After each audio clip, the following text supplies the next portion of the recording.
Il faut dire qu'à Stenay, il y a donc près de 2000 ans, il existait un temple dédié à Saturne et que de Sadorne, Dan, par contraction, ça donnait Satan et que les Romains en ont fait Satanacum. Puis de Satanacum, Satanacum, du feu de Saturne à l'enfer, il n'y a qu'un pas, qu'ont franchi certainement les habitants de l'époque.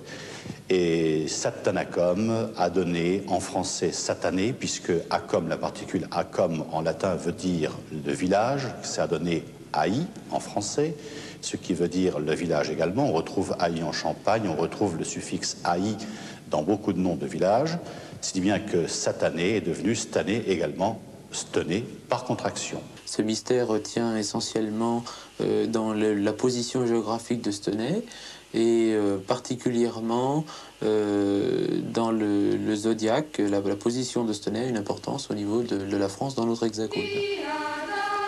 On a découvert au XVIIe siècle d'ailleurs une crypte ancienne dans laquelle il y avait 3 rois mérovingiens assis autour d'une table de pierre et à côté duquel il y avait le tombeau d'un géant.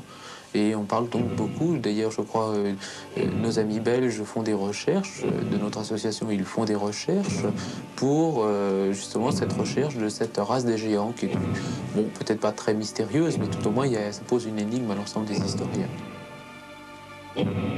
Que venait faire Dagobert à Stenay? Bon, Stenay a comme je vous l'ai dit précédemment, une position privilégiée. Stenay est une des capitales royales de l'Austrasie. Cependant, Dagobert, c'est une de ses résidences. Il s'est déplacé dans d'autres, mais disons qu'il affectionnait particulièrement Stenay.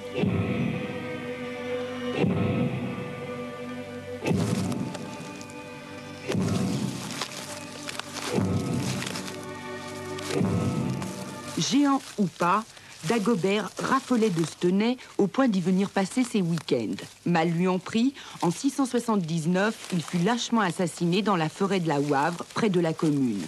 Détail troublant, Dagobert s'entendait pas très bien avec l'Église, il a pourtant été canonisé quelque temps plus tard. Bizarre. Vous avez dit bizarre? Le bon roi Dagobert a mis sa culotte à l'envers. Le bon Saint-Éloi lui dit: oh mon roi, votre majesté est mal culottée.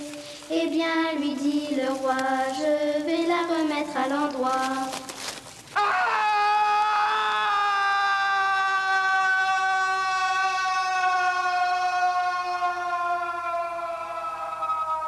On a l'impression, à vous entendre, qu'il y a une version officielle de l'histoire et une version officieuse. Oui. Est-ce qu'il faut venir à Stenay pour connaître la version officieuse? Stenay est un des points, effectivement, pour lesquels chacun, je pense, des téléspectateurs peuvent partir. Il peut partir de Stenay, il peut partir d'autres endroits comme Rennes-le-Château, ou peut-être beaucoup plus tard Étretat, ce qui est un des grands secrets des rois de France. Et je crois qu'effectivement, il y a une histoire toujours officieuse, et je crois que c'est l'histoire par laquelle on peut être le plus intéressé.